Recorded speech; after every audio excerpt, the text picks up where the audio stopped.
Hey, hey, hey! It's me, Gwen. And, what do we have here? A solo review. And thank you. For my solo debut, I've dug up an old game, like 2012 old, to review. It is titled The Silent Age, developed by House on Fire, an independent video game company from Denmark. There is a chance that you guys might have already played it, but for me, I've never heard of this game before, so I played this game with a clean slate.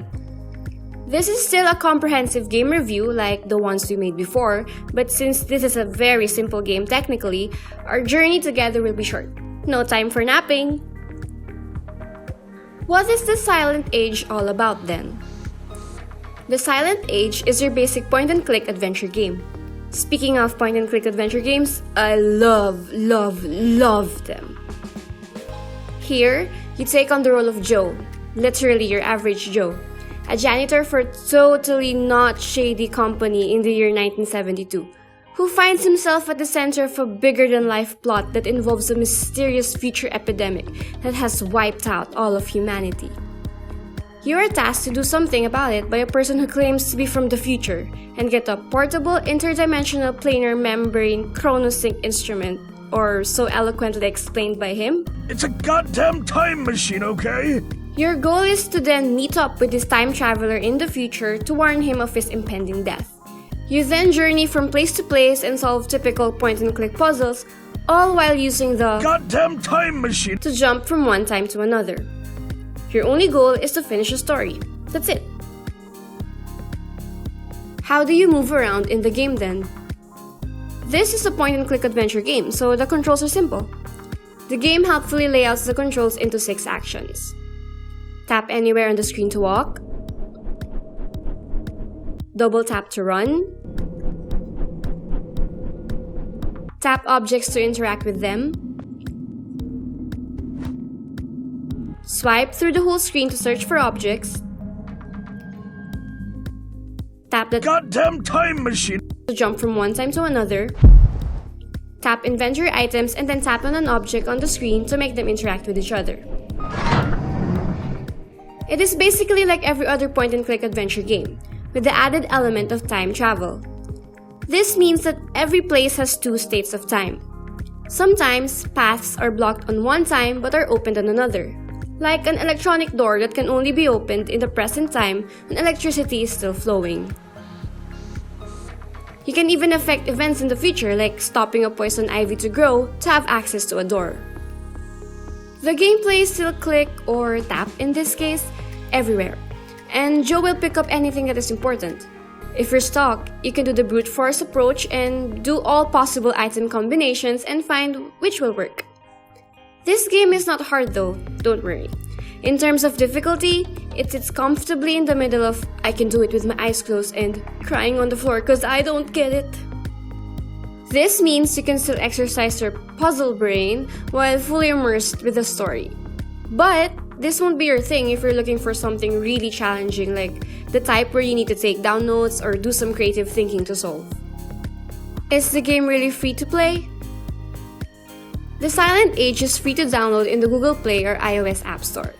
However, once you get hooked with the story, midway through, in Chapter 5, the dreaded "to be continued" appears on screen, and the free-to-play experience is finished. And let me tell you, it totally left me hanging. It stopped at the exact moment when things are starting to pick up.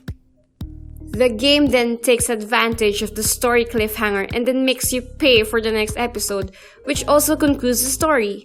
Sneaky, right? Even so, I ain't even mad, bro. This model is used by a lot of story-based games. It's like, read the fine print, girl. At the very least, you are able to play a demo of the game before you actually purchase it. It is actually a risk from the developers, as it is entirely up to you whether you purchase their game. This also means that they are actually confident and are almost sure that you are gonna pay up to continue the experience. It is also their only way to make money, as games like this usually have low player retention, as it is best experienced during its first playthrough. This is not a gacha game with lots of microtransactions. It is a good thing that they only sell it for $4.99 US. The average price for similar games like Monument Valley 2 and Frame 2. Is Silent Age worth it? Short answer, it depends. I am intrigued by the events of the story during the free chapters, and the ending is actually somewhat predictable.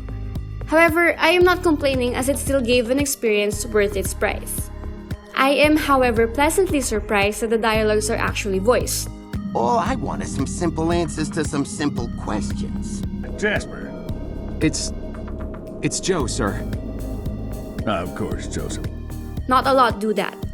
I really like the voice of my girl Goldie, the secretary. What's the matter, sugar? Cat got your tongue? Just get your honey in there. It is a short adventure. The first 5 chapters make up for around an hour to an hour and a half of gameplay, and the next 5 chapters also take around the same time. Also, a lot of elements have a corresponding reaction from Joe, even nondescript items or crazy item combinations. When I play games like this, I literally tap everything. Yes, even that painting, and yes, that window. I also humor myself by forcing Joe to hammer a safe or drop that lighter on a can of paint, and he has a reaction to all of it. The sound design also adds to the creepiness level. Sound design makes up a lot for that scary vibes you feel when playing the game. Same goes for watching a movie. Listen to the start screen.